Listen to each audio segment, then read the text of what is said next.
Hello, today I'm going to be teaching you how to crochet a scarf. You will need your choice of weight for yarn, a pair of scissors, a tapestry needle, an optional stitch marker to mark your rows, and a 5.25 millimeter crochet hook.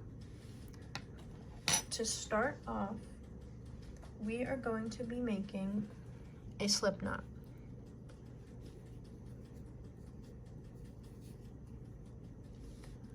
Then I like to tighten it around my hook after I make it so that it's a little snug.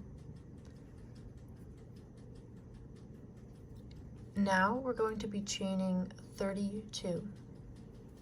1, 2, 3, 4, 5, 6, 7, 8, 9, 10, 11, 12, 13, 14, 15, 16, 17, 18, 19, 20, 21, 22, 23, 24, 25, 26, 27, 28, 29, 30, 31, 32.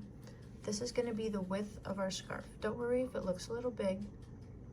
This will shrink once we begin our rows.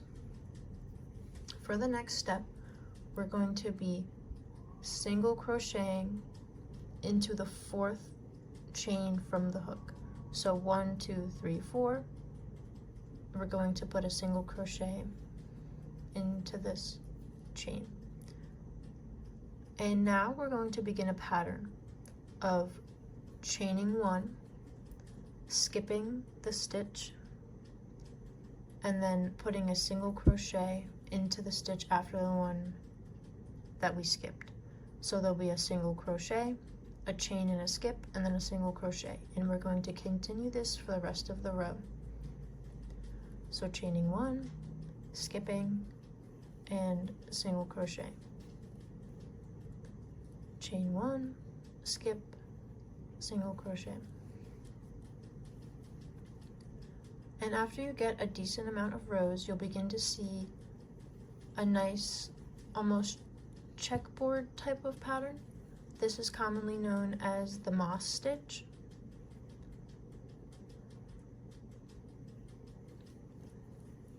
And it provides for a more drapey and flowy scarf, which I like compared to something more stiff if you were just creating it all with single crochets. And it looks nice if you used an ombre yarn like me.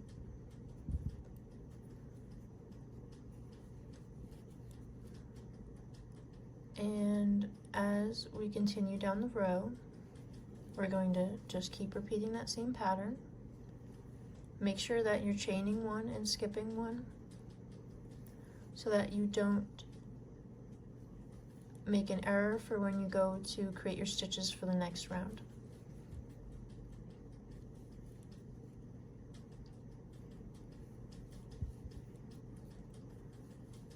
Then we're getting to our last few stitches.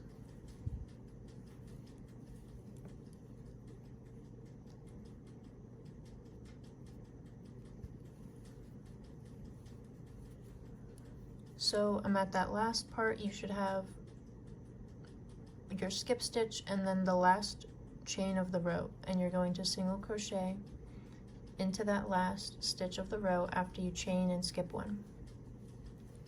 So now we've completed our first row. From this point on, we are only going to be working in the gaps that were created by us chaining and skipping a stitch. You will never be crocheting directly into the single crochets. So to start the next round, we are going to chain 2 and then put our single crochet in that gap that we created in our first round. Luckily, these are pretty easy to see, so you will always be repeating that same pattern of the previous row where you chain 1, find the gap, and then put a single crochet into that gap.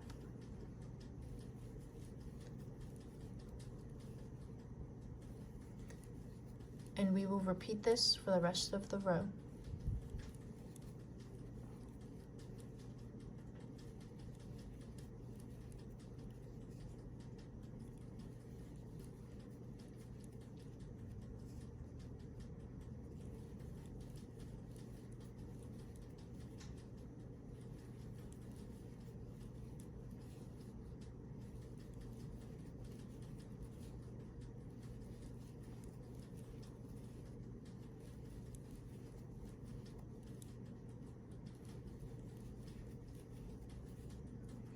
And now we're coming to the last 2 stitches, so I'm going to single crochet, and then the last stitch of each of your rows from now on is going to go in that space that was created by chaining 2.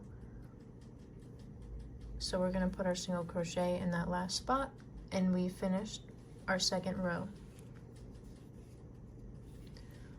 We are going to continue the pattern of chaining 2 at the end of every round, and then putting our single crochet in the gap we just made, chaining 1, skipping a stitch, and putting the single crochet in the gap again.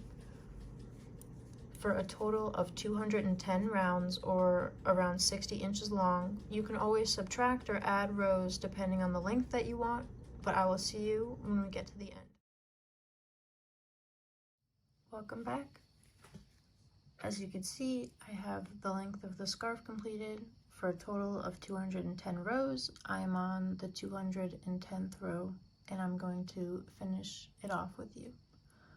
So I already chained, so we're gonna single crochet in the chain space, chain, skip the stitch, single crochet in the chain space again, and we're going to continue that for the rest of this row.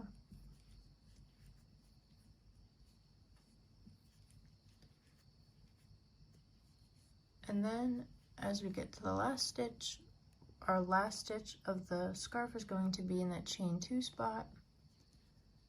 You're going to single crochet, and then to fasten off the project, you're just going to loop that tail through and pull tight to fasten it. Then you just weave in your ends any way you like, and you have your crochet scarf.